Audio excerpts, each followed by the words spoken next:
o episódio de hoje perguntando à turma que está aqui nos bastidores, a você que está aí também assistindo, tem alguém estressado por aí? Tem? Pois olha, fique atento porque no episódio de hoje do videocast Sem Contraindicação, nós vamos falar sobre como identificar e controlar o estresse. Seja muito bem-vinda, muito bem-vindo ao nosso episódio dessa semana, o videocast da Unimed João Pessoa, que toda semana está aqui compartilhando com você dicas e orientações para você ter mais saúde e mais qualidade de vida. E aí, o nosso tema de hoje, que é o estresse, a gente puxa o gancho de uma pesquisa, um relatório, na verdade, feito pelo Instituto Ipsos, uma empresa que é líder, né, global em pesquisa de mercado. E aí esse relatório apontou que 62%, veja bem, 62% da população mundial se sente estressada. Olha só, essa mesma pesquisa revelou que o Brasil está ocupando a 4ª posição no mundo, tá, em pessoas estressadas. E esses são dados de 2024. Mas o que realmente é o estresse, né? Como identificar se você é uma pessoa ou está uma pessoa estressada, né? O que fazer para reduzir o estresse? Como tratar? Como evitar? Bom, para responder essas e outras perguntas, a gente está recebendo aqui 2 especialistas. Pela primeira vez no nosso videocast, Dr. Edivaldo Brilhante, que é psiquiatra. Seja muito bem-vindo. Muito obrigado, estou à disposição aqui. O assunto é muito pertinente aos dias atuais, não é? E realmente quem não é estressado vai ser estressado. Ai, meu Deus! Porque, na verdade, sabe, Linda, o estresse que a gente fala, na verdade, são situações que é corriqueiras. Sim. Entendeu? O estresse que nos preocupa, e aqui eu já vou adentrando ao meu assunto, é o estresse que nos preocupa enquanto médico, os estresses que chegam aos consultórios médicos são aqueles que passam muito tempo. Porque tem estresses que são assim, corriqueiros, pontuais, né, diários e de forma diferente. É tanto que o estresse que quando a gente chega ao consultório tem uma conotação de crônico, de antigo, de muito tempo. Porque o estresse foi um termo em inglês, né, tal, que veio da física, veio da engenharia civil, né? Só a partir de 1936, por um fisiologista canadense, Hans Siller, foi que passou para a medicina. Mas o estresse é como se fosse uma mola, para que as pessoas possam entender. Sim. Uma mola que se puxa, quando você solta, a mola volta ao estado de mola. Porém, quando você estica muito, quando você solta, ela não volta a ser mola. Esse é o estresse da física e passou para a medicina. Essas situações que não voltam, que levam a situações de quadros graves. É isso aí, vamos conversar muito sobre isso.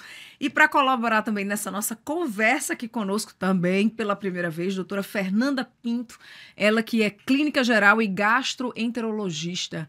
Seja bem-vinda. Obrigada, Linda. É um prazer estar hoje aqui no programa com vocês, junto com o doutor Edivaldo aí, para a gente poder conversar um pouco mais aí como o estresse afeta nosso dia a dia, como ele pode acabar interferindo até mesmo nas funções do nosso organismo, dos nossos órgãos. Muito bem. E olha, nós temos muitos conteúdos que te ajudam a ter mais saúde, mais qualidade de vida, né? A cuidar mais, ter o autocuidado, né, a ter uma qualidade de vida melhor. Você e sua família também. Temos vários episódios que você encontra, primeiro, no nosso canal no YouTube. Você já segue o nosso canal no YouTube? Lá, gente, é conteúdo compartilhado de graça, com grandes especialistas em várias áreas da saúde. Então, aproveita essa oportunidade. Seja o nosso inscrito, né, no canal no YouTube. Se você ainda não está inscrito, se inscreve. Também compartilha, comenta, sugere temas. Você também pode acompanhar o nosso conteúdo pelo Spotify. Estamos por lá, estamos ainda no portal da Unimed, nós temos uma página exclusiva nossa, tá? unimedjp.com.br/sem contraindicação, e nós também compartilhamos trechos dos nossos episódios no nosso Instagram, @Unimed João Pessoa. Vocês são atentos às redes sociais, Sim. gostam de compartilhar conteúdo por lá? Como é que é? Sim, isso é quase uma obrigação hoje. Né? Não é? É uma prestação de serviço importante. Sim. Hoje em dia faz parte. Já, Qual é o Instagram de você, o perfil de vocês? Por exemplo, mas eu uso mais, na verdade, eu não uso o tal do Instagram. O Instagram, não. Não. O senhor gosta mais de qual? Minhas redes eu gosto mais de Facebook. Do Facebook. Facebook. O WhatsApp, WhatsApp. que é mais direto, eu converso com os pacientes e tudo. Porque, na verdade, agora eu vejo e sinto da responsabilidade, né? De que as redes sociais... Os pacientes chegam para a gente já, sabem tudo sobre a gente. Doutor, eu soube que o senhor lançou um livro tal dia, não sei o quê, qualquer coisa, que o senhor é de tal e tal cidade, parece que eles pesquisam tudo. Não só pesquisa a gente enquanto, né, a nossa parte médica, saber profissional, que a gente quer dar Unimed, não sei o quê, o número do CRM, se tem RQE, que é outra coisa que é importante falar aqui, num momento como esse, tem RQE, enfim. Já chegam sabendo de tudo. Então, as redes sociais é importante. É inegável, né, dizer a importância dessas redes. Exatamente. E aí, doutora? Doutora Fernanda gosta de usar que rede social? Eu uso muito o Instagram mesmo. Qual o seu perfil? É fernandapinto.gastro. É lá onde eu compartilho a maior parte das informações. E eu acho que é muito importante hoje em dia, até que a gente estava discutindo, né? Hoje em dia tem muitas pessoas difamam muitas informações falsas. E a gente tem que entrar aí nessas redes sociais para justamente tentar contornar tudo o que está acontecendo nesse mundo da medicina hoje em dia. Tem propriedade, know-how para falar, precisa falar. Exatamente. Para justamente combater essas falsas informações, né? Exato. Mas, enfim, vamos dar uma introdução aqui no nosso tema, que tem muita coisa para a gente conversar. Mas, doutor Edivaldo, é muito comum a gente falar que está estressado. Opa, tudo bom, como vai? E aí, como é que você tá? Rapaz, não estou muito bem, não. Estou meio estressado. Tudo, né? É muito comum. Quem nunca se sentiu assim ou não respondeu a essa pergunta dessa forma? Mas conta pra gente o que realmente é o estresse. Que sintomas, né, identificam que a gente tá com essa palavra tão comum nos dias atuais? Estresse. Olha, o estresse são situações que acometem todas as pessoas. Pense numa doencinha democrática que atinge mulheres, homens, né? Hoje tem até casos atingindo crianças, né? Que se achavam que antigamente criança era só para brincar e viver no seu mundo lúdico, mas hoje em dia tem estresse, está em criança. Sim. Nos idosos, nas pessoas jovens, nos adultos jovens, enfim, atinge todo mundo, tá certo? Claro que atinge pessoas, né, em vários grupos sociais, né, em grupos econômicos e tudo, pessoas das cidades, né, claro, mais das cidades do que as pessoas que moram na zona rural, em contato com a natureza. Tem estresse, mas são estresses bem menores. E quando tem estresse, não são de pouca monta, de pouco significado, mas tem estresse. Então, são situações que acometem o organismo humano, sabe? Alterando muitas vezes até o metabolismo, o dia a dia, a própria vida, a qualidade de vida, que é o que a gente toca mais nesse assunto. Isso é o estresse que faz isso aí. Claro que ela é uma doença multifacetada, porque ela mexe com tudo, com o cérebro, né, com o estômago, o doutor vai falar aqui também, no aparelho digestivo, todo completo, entendeu? Mexe no organismo de uma pessoa como um todo.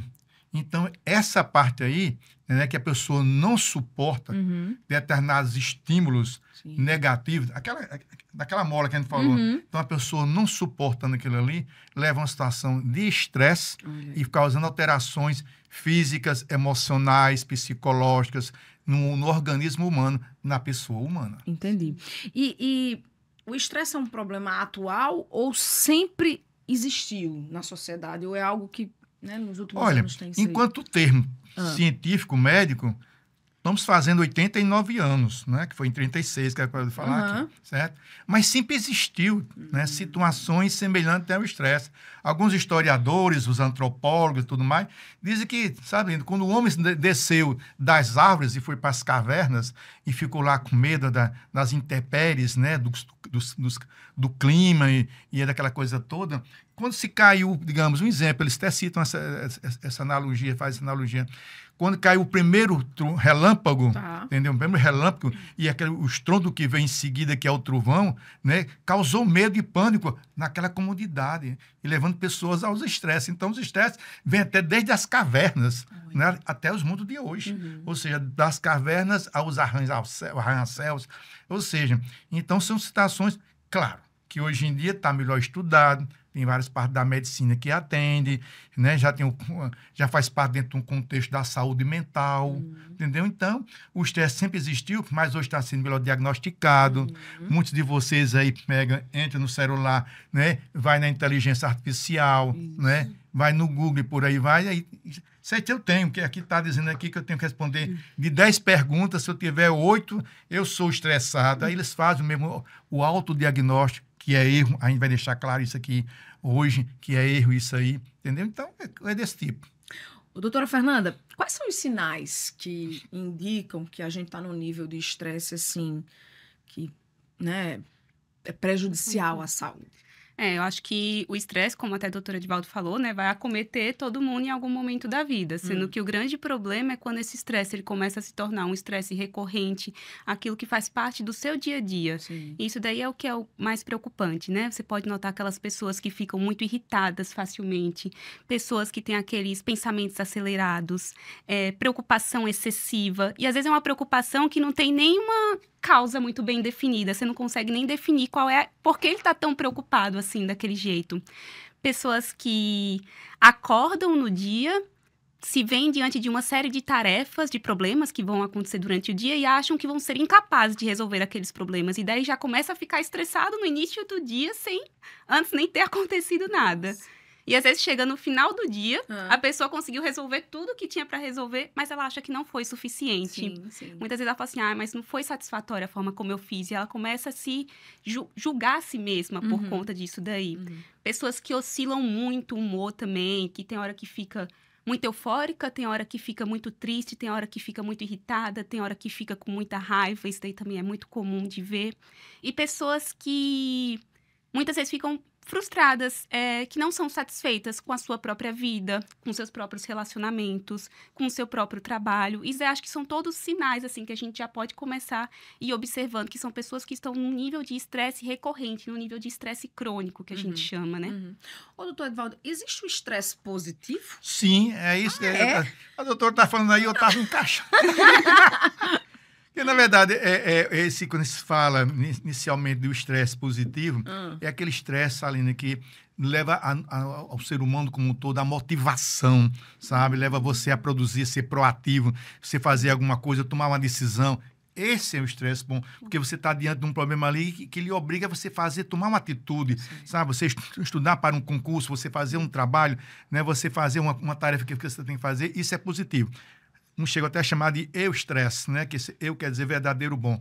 Então, esse eu-estresse seria um estresse positivo, bom, que todo mundo tem, entendeu? Um artista, quando vai entrar num palco, um cantor, quando vai cantar uma música, todos nós, tem aquele estresse momentâneo, de pequena monta, e é produtivo, e é bom que tenha. Você vê que se você entrevistar a Fernanda Montenegro, ela perguntar que 70 anos lá de teatro, mas cada peça que se apresenta tem uma emoção, que se não ela tivesse, ou estaria morta, ou estaria numa cadeira de roda, ali só passiva. Então, esse estresse é positivo. O estresse negativo, que é esse que vira doença, que chega aos consultórios de vários médicos, esse é o negativo, que chama de estresse. Desestresse, né? Que é o estresse verdadeiro, que virou uma palavra só, englobando os dois. Mas esse estresse, sim, é o que causa doença, que fragiliza você, que baixa a imunidade, linda. E baixando a imunidade aparecem várias doenças, doenças que não iam aparecer normalmente, entendeu? Então, e de uma certa maneira até com gravidade, entendeu? Ou seja, uma pessoa com imunidade baixa, diante do estresse, muito estresse que vai vendo lá, a pessoa baixa a imunidade e a pessoa pega uma gripe. Dessa gripe se torna uma pneumonia. Facinho. Já se você tivesse saudável, era só uma gripe. E a gripe é autocontrolada. 5, 7 dias desaparece.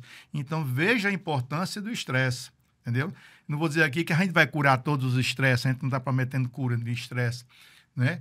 Mas basta dizer que o estresse existe, faz parte do ser humano, inclusive mais do ser humano atual, do século XXI, né? Que somos nós que estamos vivendo esse mundo conturbado e tudo mais, mas o estresse é uma coisa que veio para ficar. E qual a relação do estresse com os hormônios, por exemplo? O que é que acontece, né?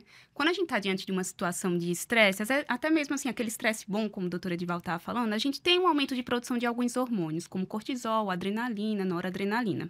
Sendo que quando começa aquele estresse que está sendo recorrente, aquele estresse crônico e tudo mais, esses hormônios eles ficam elevados por mais tempo e em quantidades excessivas. Então, vamos lá, pegando cada um deles, o cortisol, fica aí aumentando o cortisol por muito tempo.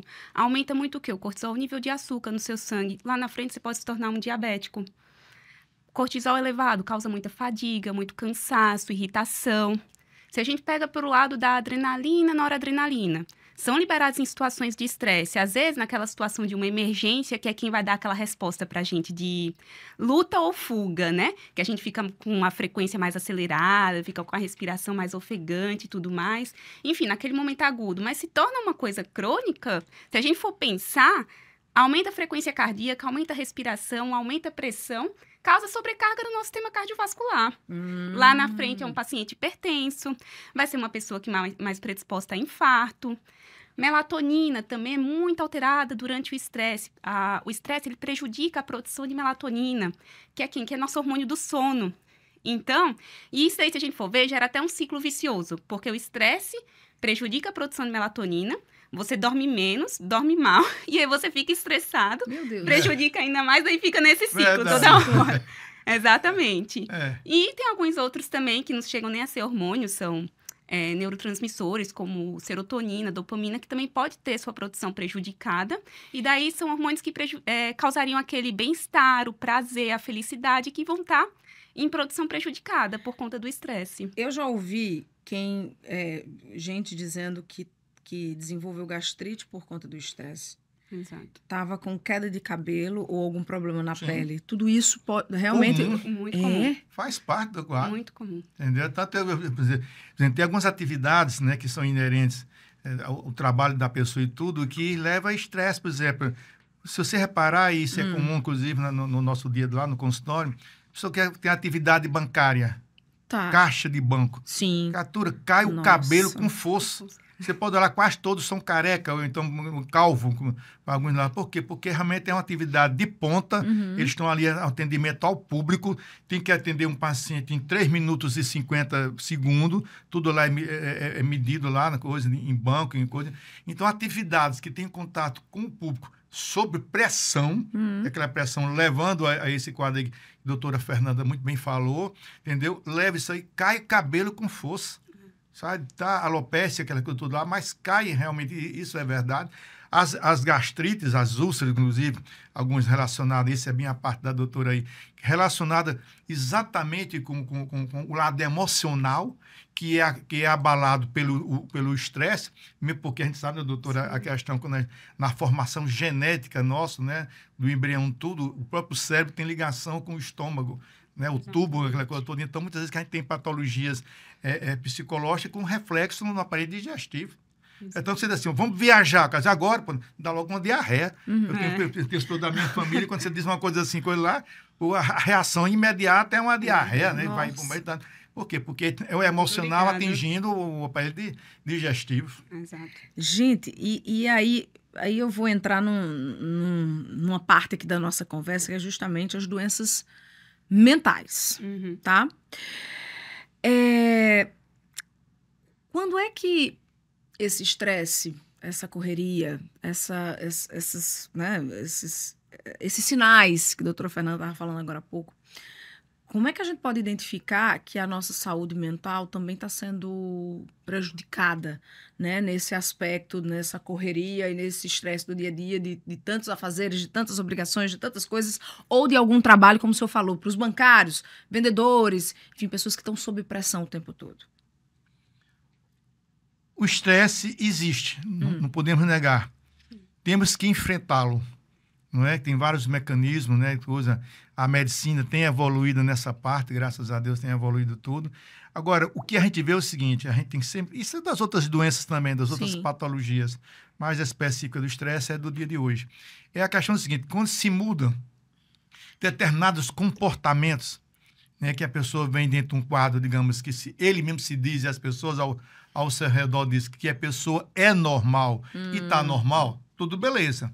Mas a partir do momento que a pessoa começa a apresentar determinados comportamentos estranhos ou diferentes, mudando a rotina dele, a qualidade de vida dele e das pessoas que o cercam, pode ser familiares ou o pessoal que trabalha junto com ele, isso aí você vê que o estresse aí é aquele negativo, passa a ser doença e isso é visível. Até os colegas dizem, rapaz, você está estressado demais. Você não está pegando as coisas, você está arredio, você está agressivo, você está impulsivo, entendeu? Você está desligado, você está com algum problema? As pessoas perguntam. Então, quando se muda isso aí, quer dizer, quando a pessoa está bem, ninguém pergunta, entendeu? Ninguém pergunta nada, quer saber, porque as pessoas esperam que as pessoas estejam bem, mas a partir do momento que você muda alguma coisa ali, mas você não está bem. Olha, eu sou seu amigo, eu tenho autoridade de dizer isso. Olha, eu sou sua tia, eu sou sua mãe, viu? Você está estressado, meu filho. Que é isso? Eu vou falar... Que você não está suportando nenhum elogio? Tem gente, linda, que não suporta nenhum elogio. Claro, a pessoa estressada, né? Que a gente está aguentando aqui, né? Entendeu? Então, pensa que é uma gama de sintomas que existe, que engloba a pessoa. Claro que cada pessoa se comporta diferente. Por exemplo, eu sempre digo o seguinte, que um estresse que atinge o homem do campo, lá na cidade de Coremas, ou até mesmo em Pombal, lá, e que está num sítio lá, e ele se preocupa lá, ele de acordar todo dia, olhar para as nuvens, se vai chover ou se não vai chover. No final de semana choveu lá na minha terra lá. Bom, já que mora numa cidade grande, em João Pessoa, não se preocupa com isso, não. Muito pelo contrário. Se João Pessoa chover demais, vira um caos a cidade. O estresse é de outra natureza. Tanto é que quando eu atendo lá no interior, o povo pergunta, doutor, e por lá de João Pessoa, gosta de chuva? De maneira nenhuma.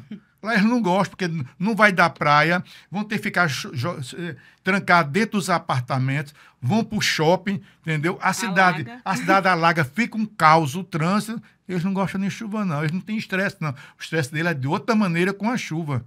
Né? O de lá é um estresse positivo, porque eles querem para plantar, para sobreviver. E o nosso aqui é um estresse negativo, no caso específico, esse exemplo de chuva, é desse tipo. Agora, qual a relação do estresse com os transtornos alimentares, doutora Fernanda? Vamos lá, em relação aos transtornos alimentares, né? Então, o estresse, ele pode ser tanto um desencadeante, quanto ele pode ser um agravante dos transtornos alimentares. E daí, dentre esses transtornos, a gente pode colocar a bulimia, a compulsão alimentar, a gente pode colocar a anorexia, aquele transtorno de restrição alimentar excessiva. E daí, o que acontece, né? Então, para a gente poder entender um pouquinho melhor aí. Muitas vezes, quando você está numa situação de um estresse muito grande, você pega e você acaba liberando muito cortisol, e o cortisol, ele aumenta muito o apetite. E daí, você pega e você acaba ingerindo, ele vai aumentar o apetite, principalmente para alimentos altamente calóricos. E aí, você começa a se alimentar de maneira descontrolada. Outra coisa também bem importante, que até a doutora Edivaldo, se eu estiver errada, me corrija. Muitas vezes, o estresse, ele também pode causar alguma alteração no córtex pré-frontal, que é quem faz justamente o nosso autocontrole. Então, se você pode ter uma alteração aí, você perde o controle sobre o que você está comendo. E vamos lá, você começa a ficar estressado, você vai comer desenfreadamente. Você vai comer desenfreadamente fruta? Não. Você vai num doce, exato, num pão, né? Numa massa exatamente, boa. Exatamente. E chocolate. Aí, exato. E aí, o que acontece, né? A pessoa acaba se alimentando de tudo isso daí de maneira compulsiva, totalmente compulsiva. E ela começa, depois que ela ingere aquilo tudo, ela começa a ficar com aquele peso na consciência. Bate o arrependimento. Bate o arrependimento, exato. Então, muitas vezes até que quando a gente pensa, né? E aí elas começam a querer ter controle sobre o seu corpo. E daí elas começam, por exemplo, a tentar formas de expelir, que a gente chama até começa a questão de bulimia e tudo mais. Aí muita gente pensa, induz o vômito. Tudo bem, é uma forma, mas tem formas que as pessoas às vezes não percebem que passam batido. Gente que começa a tomar muito laxante, pessoas que começam a descontar bastante na atividade física, comem desenfreadamente e daí começam a fazer de forma assim, desenfreada atividade física para tentar compensar isso daí. Então, são pessoas que estão tão estressadas que não estão muitas vezes conseguindo organizar, ter controle sobre sua vida, que querem ter um controle de alguma outra forma. Compensam de outra forma. Compensam de outra forma, exato. Compensam de outra forma, querem ter o controle do seu corpo, que não está conseguindo controlar a sua vida, e querem controlar seu corpo. Para ficar magro, enfim, daí começa a surgir, começa a ficar nesse ciclo sempre, né? Então, coisa que a gente tem que observar sempre, né? Pessoas que pulam refeições, ou pessoas que estão comendo de forma sem controle nenhum, ou que está tentando de alguma forma, como eu falei, né, expelir essa comida daí, seja através de induzindo vômitos, ou usando de forma desenfreada laxante, ou praticando atividade física de maneira desenfreada. Então, a gente sempre tem que ficar bem atento em relação a isso. Falando em transtornos, vou puxar também o gancho para os transtornos mentais, doutor Edivaldo. Porque, por exemplo, quem já sofre com algum tipo de transtorno, né, com ansiedade, síndrome do pânico, bipolaridade, sei lá, enfim... Essas pessoas, elas estão mais vulneráveis a ter estresse? O estresse faz parte, porém não é tão assim, digamos... porque o estresse, na verdade, como ele atinge todas as pessoas, e o estresse varia de pessoa para pessoa, um estímulo que causa um estresse para outro não causa. Então, você vê que tem essa visão. Por exemplo, algo pode me estressar, entendeu? Só coisas grandes, são um medo muito grande. Para outro, não é nada. Então, isso varia muito. As patologias de origem mental, muitas delas, na grande maioria, não tem cura. Não é? Tem tratamento, porém não tem cura. Esse é o grande desafio, né, da psiquiatria até hoje. Né, até hoje. Então, porém, tem tratamento. Muitos deles, inclusive, são eficazes, são bons. Alguns caros ou não, mas são bons, tá? O estresse aqui entra causando, às vezes, um fato complicador. Mais um momento, né, que derruba mais a pessoa. Sabe? Minar no sentido aqui é derrubar o mental da pessoa, sabe? A cabeça da pessoa, sabe? O equilíbrio emocional da pessoa. Então, o estresse é nisso aí. Tanto é que o estresse em si não causa loucura. Ninguém endoidece por causa de estresse, entendeu? Nada. Você endoidece por outras coisas. Agora, o estresse pode contribuir aí a perturbar a mais, entendeu? A deixar mais vulnerável a pessoa. Claro que uma pessoa estressada causa outros problemas, inclusive de natureza física, né? Biológica e tudo mais, tá? Então, veja, aqui vai perturbar a mente da pessoa, entendeu? Então, uma pessoa, digamos, mentalmente equilibrada, emocionalmente equilibrada, quer dizer, o estresse não vai interferir aí. E as doenças mentais, que são outras, de outras natureza, como você citou aí, depressão, esquizofrenia e tudo mais, bipolaridade, são patologias independentes, são outras. Quer dizer, que merecem, inclusive, para você ter uma ideia, cada uma dessas merece um programa. É verdade. Não é verdade? Com certeza. Então, é nesse aspecto aí. Agora, me diga uma coisa, falando um pouco sobre essa questão de gerenciar esse estresse, né? Como é que dá para a gente gerenciar as nossas emoções, doutor Edivaldo, tendo em vista que a gente abriu aqui o programa, o senhor dizendo, olha, quem não está estressado, uma hora vai estar. Porque o modo de vida nosso é muito propício, né, a isso. Essa correria, esse acúmulo de funções e tudo mais. Então, como é que a gente gerencia essas emoções diante desse pequeno caos que nós vivemos muitas vezes? Como diz, o estresse é tão diário, é tão dinâmico. Por exemplo, nós estamos hoje... Ontem, o estresse do Brasil inteiro era se a camisa da seleção ia ser vermelha ou não. Isso. Então, veja que um assunto tão bobo, aparentemente, mas teve gente que levou as raias... Fogo, né? Fogo, polarizou-se de uma maneira tal. Então, um assunto banal, porém, teve uma conotação diferente de todas as televisões ontem, todas as mídias estavam falando sobre isso, não é? A gente, na verdade, temos que procurar diariamente enfrentar os problemas que nos causam de estresse e eliminar um por um. Tem pessoas que querem eliminar todos os problemas ao mesmo tempo, não conseguem. Aí causa mais estresse. Então, o que acontece? Vamos fazer o seguinte, vamos eliminar os problemas que estão causando estresse e fazer o quê? Economia processual. O que seria isso?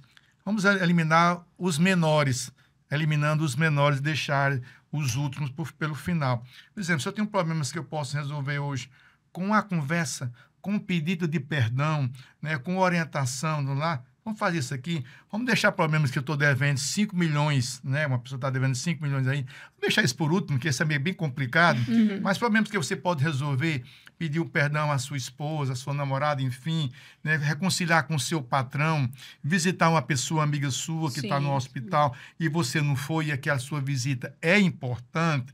Então, essas são coisas que você vai eliminando, deixar os mais graves, os mais difíceis, os mais complexos, por último. E não atacar, querer resolver tudo ao mesmo tempo. Não dá. A cabeça não suporta. O organismo não suporta e dá nisso. Esse gerenciamento a gente tem que fazer baseado de que a gente tem que ter soluções.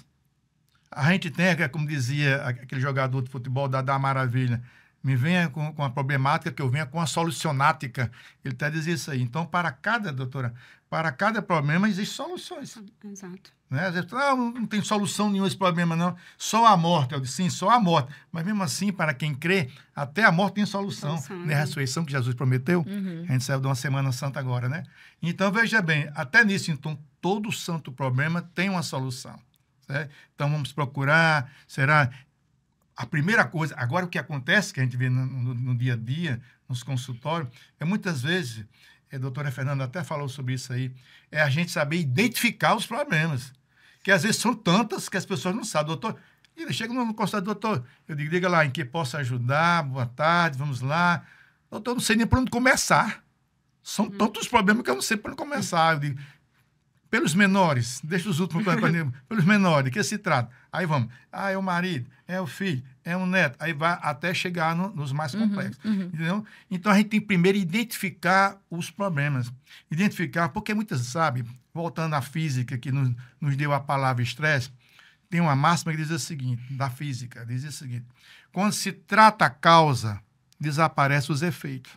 Então, quando eu identifico as causas que me levam ao estresse, o estresse desaparece, até sem remédio, até sem terapia, entendeu? Então, se eu tenho, vamos dar um exemplo, se eu tenho um problema que acontece muito no dia a dia, se eu tenho um problema que estou estressado e muito lá, porque eu estou desempregado, isso quer dizer que quando eu arrumo um emprego, o estresse desaparece. E isso é verdade, a gente vê muito isso. Né? Ô, doutor, estou ganhando bem, estou até ganhando melhor e mais até do que o outro emprego, tá? Não tem estresse nenhum. Não chega nem a tomar remédio. Porque o que estava causando o estresse dele, a causa maior, era o desemprego. Então, quando ele se empregou, desapareceu. Então, identificando as causas, desaparecem os efeitos. Quando você identifica o inimigo, o adversário, fica mais fácil você tratar. Seja por remédio, seja por terapia ou por outras coisas. Então, a identificação do problema é mais fácil. A gente já falou aqui nessa nossa conversa sobre o sono, né? A doutora Fernanda, inclusive, falou, né, do quanto o estresse acaba também afetando o sono, que é um ciclo e tudo mais. Já falamos em outros episódios sobre a questão de como ter um sono melhor, né? De fazer a higiene do sono, de ter aquele horário e tal. Infelizmente, muitas pessoas ainda negligenciam essa palavrinha sono. Né? E aí eu queria que a senhora frisasse bem, doutora Fernanda, a importância do sono, porque quem ainda insiste em negligenciar esse sono, quais são os riscos que essas pessoas estão correndo com relação à saúde no geral, mas principalmente com relação ao estresse? Vamos lá, né? Eu gosto de falar até que o sono, ele é um momento de descanso, com certeza, mas não apenas um momento de descanso. É durante o sono onde a gente vai conseguir ter a maior parte da regulação dos nossos hormônios, das nossas emoções. E daí o que acontece, né? Falei já até logo no início, né, a relação dos hormônios que pioram durante o estresse e tudo mais. É justamente durante o sono onde eu vou ter uma diminuição daquele hormônio do estresse, que é o Sim. cortisol, e vou ter um aumento de neurotransmissores que causam bem-estar, como serotonina, dopamina, GABA, enfim. Então, isso daí já vai favorecer bastante. Outra coisa importantíssima que acontece durante o sono, né? Durante o sono é quando a gente consegue ter uma regulação melhor entre o córtex pré-frontal, que eu falei que é quem é responsável por aquele controle, e o sistema límbico, que é responsável pelas nossas emoções. Então, se você teve um sono ruim ou você dormiu pouco, esse equilíbrio daí entre esses dois eixos não vai estar de maneira adequada. Então, vai ser aquela pessoa que, por exemplo, durante o dia, vai ser uma pessoa impulsiva, que vai tomar decisão sem pensar direito. Então, você começa a perceber isso daí. Então, as pessoas que conseguem ter a noite de sono adequada, conseguem ter um equilíbrio melhor entre esses dois eixos e, consequentemente, durante o seu dia, conseguem, se está diante de um problema que vai ter que enfrentar, ela consegue tomar uma decisão melhor para enfrentar aquele problema que ela vai ter. E coisas, assim, que são essenciais, né? Que acho que já falou até em outros episódios, tudo mais, é essencial. Higiene do sono, não tem muito para onde correr. Evitar 1 hora antes de dormir, ficar mexendo no celular, ficar mexendo em computador. Evitar o uso de cafeína perto antes de dormir. Outra coisa importantíssima, não resolver problema na hora de dormir. Muitas vezes a gente tá deitado na cama, com o celular na mão, querendo resolver problema. Pior coisa do mundo. Então, 1 hora antes de você dormir, já afasta seu celular, já afasta da TV, do computador. Não é hora de você querer resolver problema. E ponto importante também, sempre dormir em ambiente calmo, tranquilo, com uma boa... escuro, né, que eu falo, com uma temperatura agradável, confortável, tudo isso daí vai favorecer. Então, se você tem uma noite de sono bom, consequentemente, é uma consequência, seu dia vai ser melhor, você vai conseguir tomar decisões melhores ao longo do seu dia, você vai ter um bem-estar melhor. Falando em sono, queria falar também sobre as atividades físicas e sociais, né? Como essas atividades e quais atividades elas são importantes para amenizar esse estresse? Vamos lá. Vamos partes, né? Em relação às atividades sociais, assim, questão do lazer, né? Exato. Você passar tempo com sua família, passar tempo com seus amigos, se você tem alguma religião, você ir para sua igreja, para o seu culto, enfim, seja o que você acreditar, né? Na questão de crença religiosa. Então, é essencial, porque se você está com seus amigos, está com sua família, você vai conseguir liberar a serotonina, a dopamina, que vai causar bem-estar, vai causar prazer. E outra coisa essencial, né? Aquele momento do seu lazer está sendo um momento que você está conseguindo desligar de maneira consciente daquele momento elétrico que você tá durante o dia. Sim. Então, isso daí é algo muito bom. Às vezes, você tá, tipo, no momento daquele estresse, tem decisão pra tomar, você não consegue tomar. Se você tira um momento de lazer pra você, com seus amigos, sua família, depois você consegue até tomar aquela decisão melhor, de maneira mais eficaz. Em relação às atividades físicas, né? Uma coisa que eu gosto muito de falar. Tem muita gente que fala assim, mas a melhor atividade física é a musculação. Ótimo, musculação é muito bom. Mas tem gente que odeia fazer musculação. Verdade. Não suporta fazer musculação. Aí chega estressado na musculação, vai pra lá, sai mais estressado. É mais ainda. um peso. Exatamente, é mais um peso. Eu fico assim, você odeia musculação? Então esquece. Esquece. Você tem que fazer uma atividade física que vai te trazer prazer. Entendeu? Tipo assim, aí você começa a procurar, vai testando o que você gosta. Se você gosta de fazer... Eu gosto muito de fazer natação. Então, se você gosta de fazer natação, vai fazer uma natação. Se você gosta de fazer essas aulas hoje em dia de fit dance que tem nas academias, vai fazer uma aula de fit dance, vai jogar um beach tennis. Hoje em dia é tanta opção que existe, né? Verdade. Então, eu acho que a gente sempre tem que ter muito cuidado com isso daí. Outra coisa também que eu noto muito que acontece. As pessoas vão praticar atividade física, chegam lá e falam assim, eu tenho 1 hora de treino e nessa 1 hora eu tenho que queimar pelo menos 500 calorias. Aí eu, gente, que torna-se neurótico isso aí. Meu Deus, já é essa que tá acontecendo. Eu fico sem já entender. quer aquilo tudo, até acontece muito isso mesmo. Muito. E eu fico assim, meu Deus, como é que você chegou já pensando nisso daí? Agora, a nossa, só complementando aqui, a doutora aqui, a nossa cidade é uma cidade bonita, linda, Linda, né? João Pessoa é muito bonito. E favorece uma cidade praiana, né? Então tem um mar bonito, maravilhoso, né? A gente nunca lembra, mas aqui é o Atlântico. entendeu? Então, a gente tem atividades físicas, né, de caminhada na beira da praia, a nossa orla é muito bonita para isso, tal, as caminhadas e tal. Então, essa atividade física, claro que a doutora falou muito bem aí, doutora Fernanda, a questão que muitas vezes as pessoas, doutor, levam o culto ao corpo e ao corpo perfeito. Exatamente. A gente está falando aqui, gente, não é o corpo perfeito né, da silhueta, aquela coisa toda, da escultura. A gente está falando de saúde. Exato. Saúde pode ser você fazer suas atividades normais, né, a sua caminhada normal. Lembrando sempre que é sempre bom ter uma atividade prazerosa. Porque se você faz uma caminhada prazerosa, ali já ganhou muito ali. Se você faz uma caminhada andando, independente do percurso que seja, 6 quilômetros, 8 quilômetros, enfim, mas com um grupo de amigos, conversando, botando o papo em dia, entendeu? E fazendo isso aí, ótimo, que mexe a questão do corpo e da mente, não é? Uma atividade que eu gosto muito, musculação nem tanto de indicar, mas um que eu acho um que é bem considerável, chama-se hidroginástica. Por que seria hidroginástica? Porque é dentro d'água, né, dentro de um espaço com água, normalmente uma piscina, e lá, Linda, é o seguinte, lá, lesões mínimas, quase zero. Não tem lesões, sabe? Tendinite, não sei o quê, romper aquilo outro, tá. Além do que mexe em todos os grandes sistemas. Sistema respiratório, sistema digestivo, sistema muscular, sistema nervoso. Então, o corpo todo é acionado ali, entendeu? Baseado na densidade da água, enfim, aquela coisa toda. Então, é muito bom dentro da água tudo. E a gente tem espaço para isso. Agora, quanto à questão voltando ao estresse, eu estava pensando aqui, uma situação, veja uma situação que é estressante, que acontece, não sei porquê, os ecoxiitas, não tem essa palavra, ecoxiita, né? Eles não questionam a questão da criação daquelas aves que são o abatedouro, né? Nos aviários que tem ali. Vocês já repararam que ali tem a luz acesa ali, 24 horas não se apaga, e os bichinhos, eles são treinados para comer ali ração 24 horas, porque eles têm no espaço, em média, 45 dias, ele tem que ter um período de engorda, então eles não dormem.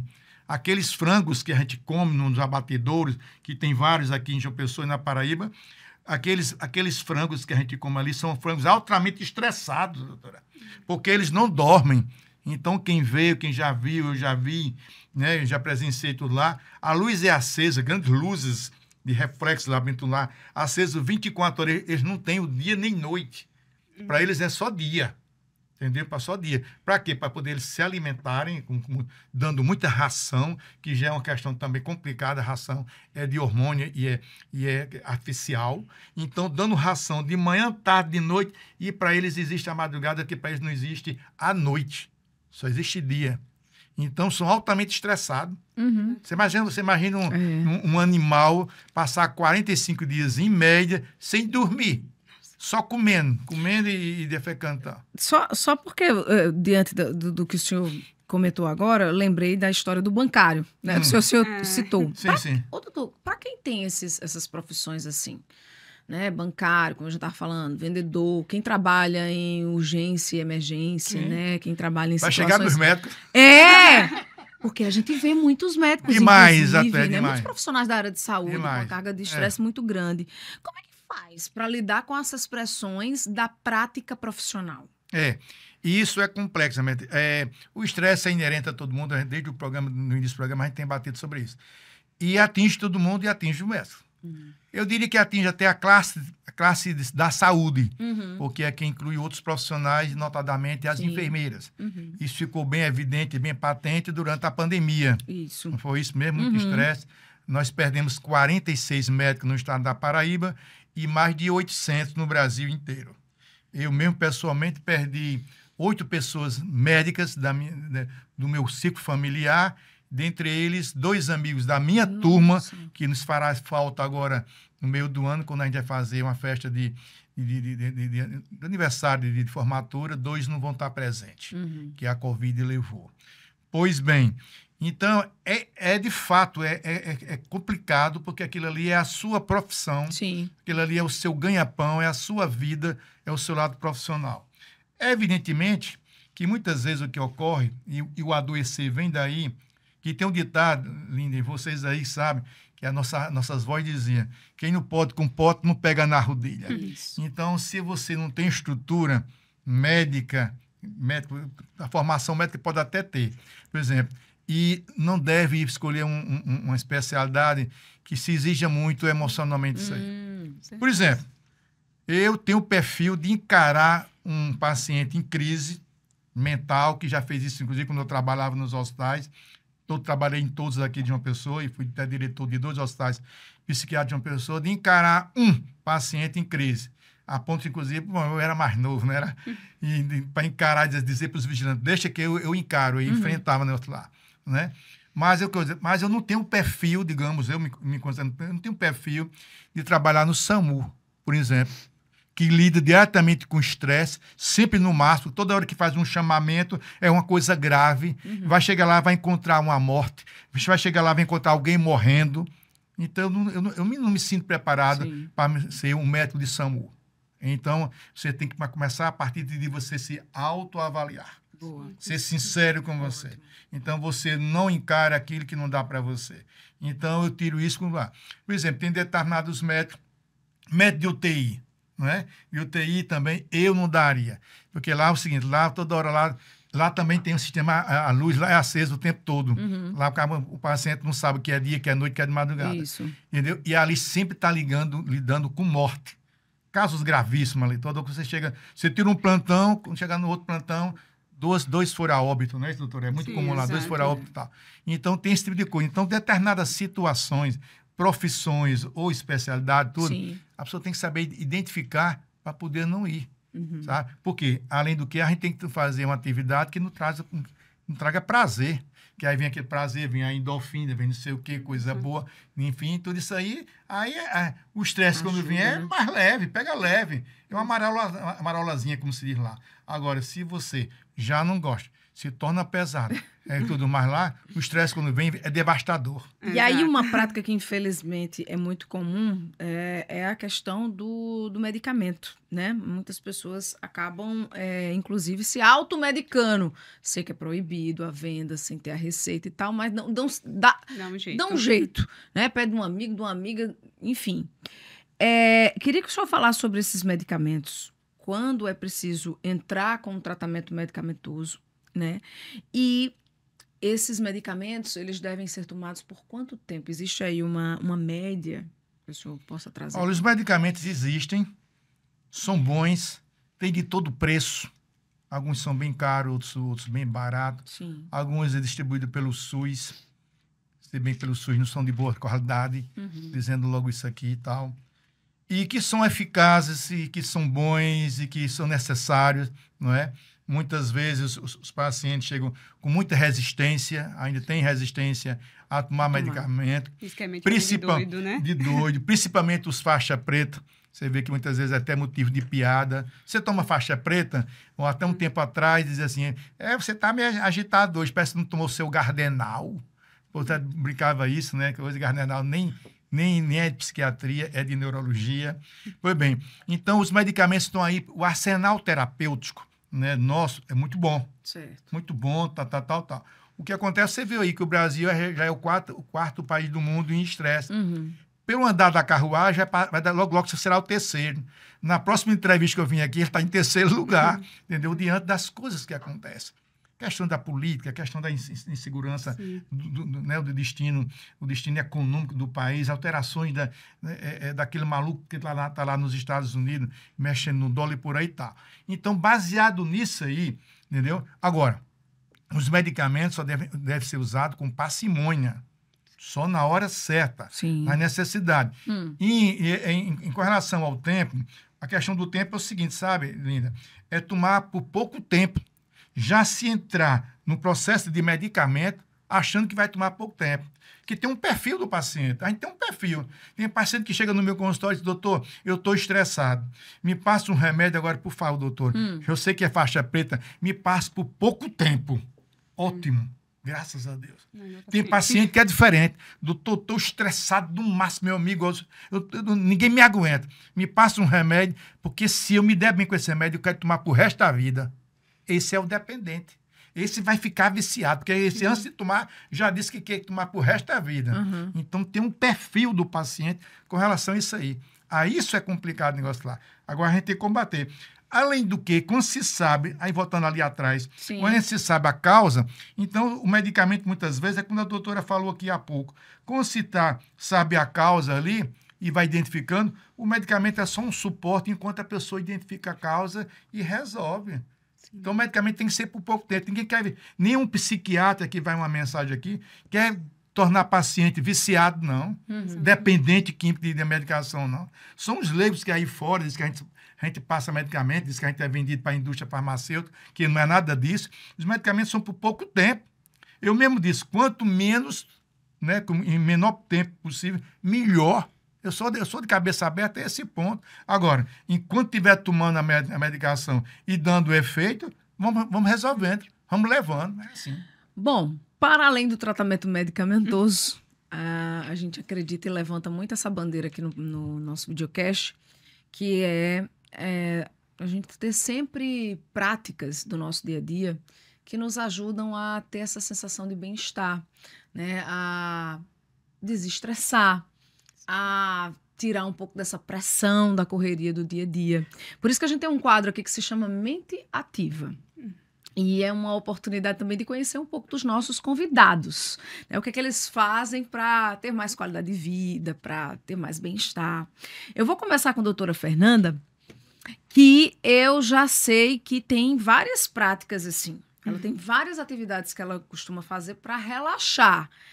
E aí me corrija se eu estiver errada. Ela botou aqui musculação e natação. Sim.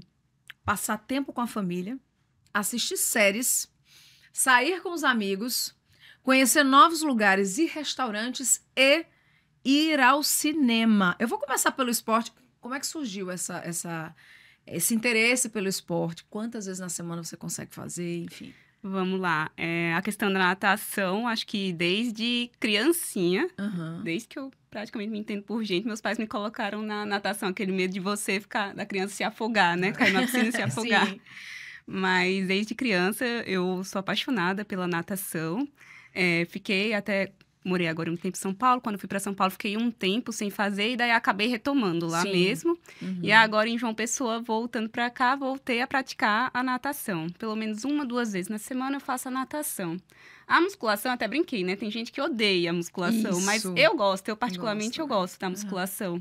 Então, a musculação, pelo menos umas 3 vezes na semana eu tento ir, porque eu acho que é um momento que eu consigo desopilar do meu dia a dia. Para mim é um momento mais prazeroso, porque eu saio daquela rotina do seu dia a dia de trabalho e daí eu consigo ir numa academia. Eu até brinco, né? Eu gosto de ir numa academia, não gosto nem de ir na academia do meu prédio, eu gosto de ir numa academia mesmo, onde eu vou ver gente, onde eu vou descontrair, interagir e tudo mais. Então, para mim, assim, foi daí onde surgiu tudo. A musculação, acho que também desde nova, faço acho que desde os meus 15 anos eu faço musculação. Mas aí tem outras coisas já que eu não gosto muito. Hoje tá muito na moda corrida.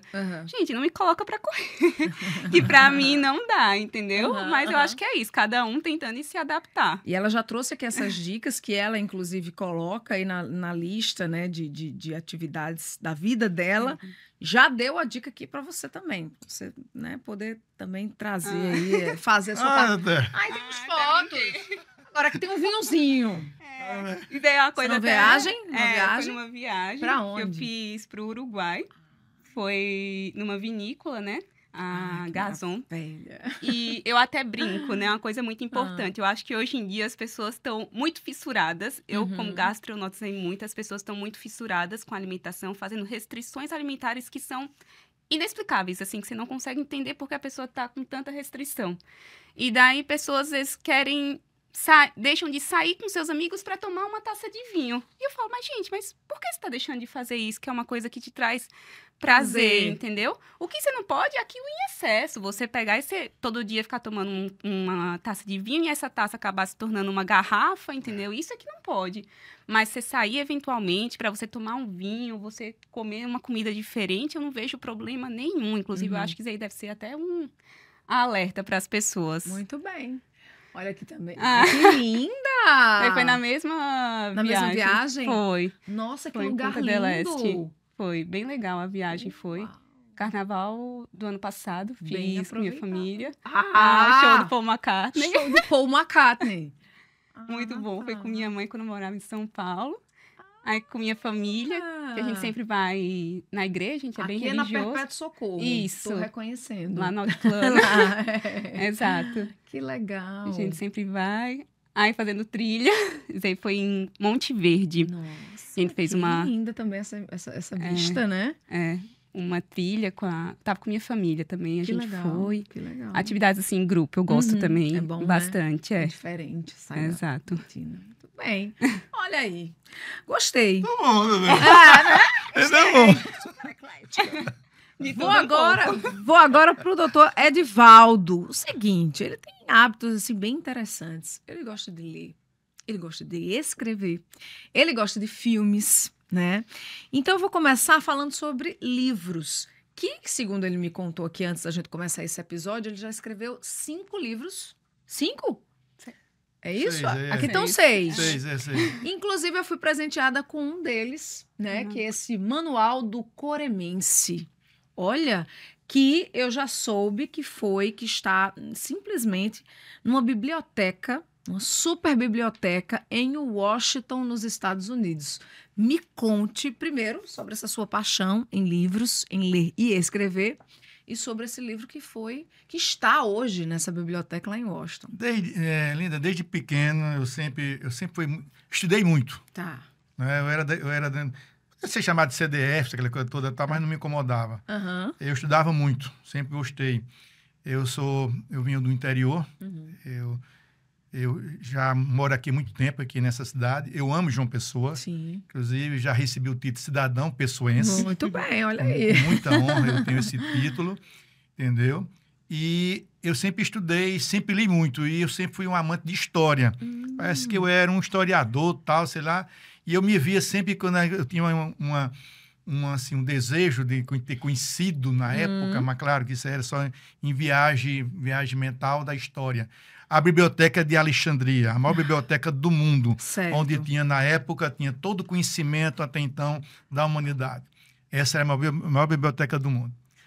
Só que esse meu livro aí que você falou aí, o Manual do Coremense, hoje está nessa biblioteca, ou seja, semelhante à Biblioteca de Alexandria, Sim. que hoje é a maior do mundo, que é a Biblioteca do Congresso dos Estados Unidos, Congresso americano, que fica em Washington, que é a capital dos Estados Unidos. Uhum. E por uma coincidência aí, uma dessas visitas aí, de uma das bibliotecárias lá, dessa biblioteca dos Estados Unidos, visitando o Brasil e colhendo livros, né, em várias capitais do Brasil, passou aqui em João Pessoa e viu esse livro na livraria do Luiz, né, que estava lá em exposição, e por alguma coisa, eu acredito que foi o dedo, ou então a mão inteira de Deus, né, indicou, e a mulher gostou do livro e levou para os Estados Unidos, e hoje está lá Poxa. fazendo parte do acervo. História. Né? Eu acredito que nem determinadas pessoas aí que escrevem, de verdade não escrevem, Aham. porque, na verdade, eu até me sinto, Linda, eu me sinto dublê de escritor.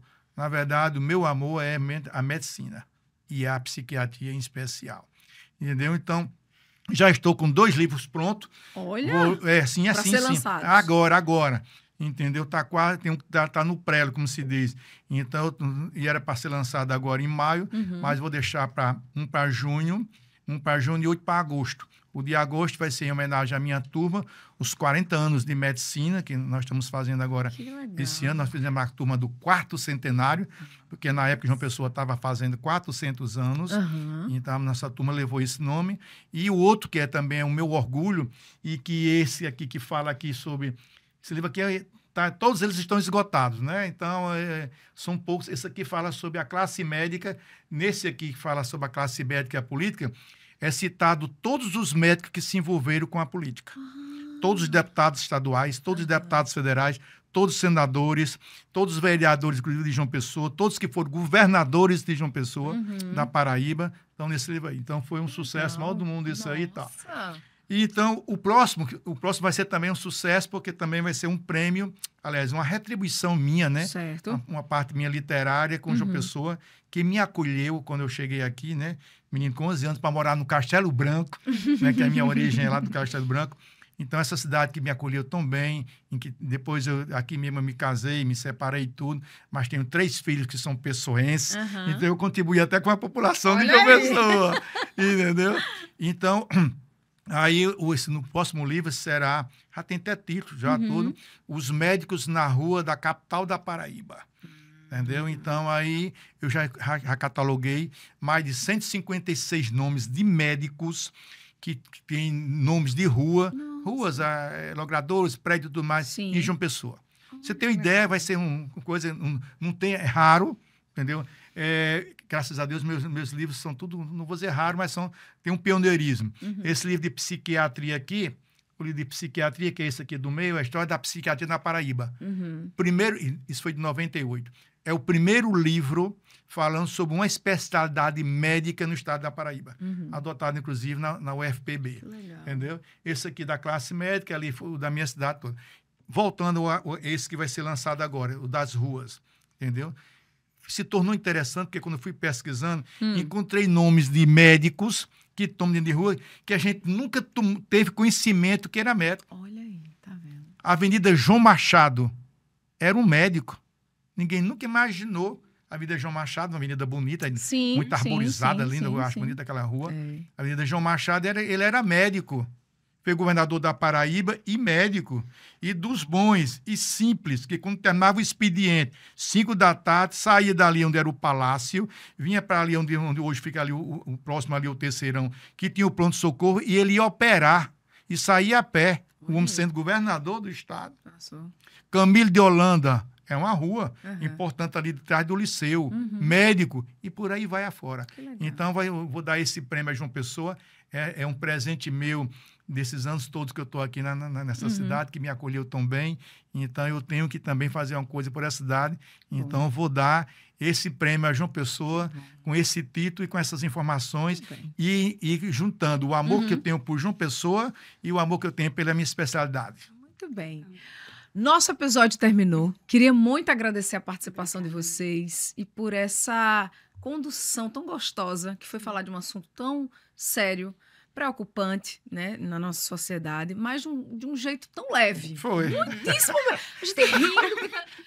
Não que foi leve, legal, foi. Mas foi uma forma da gente falar de um assunto tão difícil para tantas pessoas, mas que, assim, se colocar em prática as dicas e orientações aqui, olha, tenho certeza que a sua vida vai mudar bastante. Obrigada, viu, pela colaboração de vocês. Nós agradecemos. Exato. Obrigada pelo convite, linda. Foi muito bom estar aqui no programa. A gente que agradece. Obrigada, viu, doutor? Eu também agradeço, e outra oportunidade estarei também disponível. Um assunto do digrama até bem menos leve, ou então um pouco mais forte, mas que seja bem inerente à psiquiatria, eu estou à disposição. Amém. Muito obrigada. Obrigada a você também pela companhia. Anota aí as orientações. Aliás, compartilha também esse conteúdo com mais pessoas, tá bom? E semana que vem a gente está aqui de volta no videocast Sem Contraindicação. Até lá.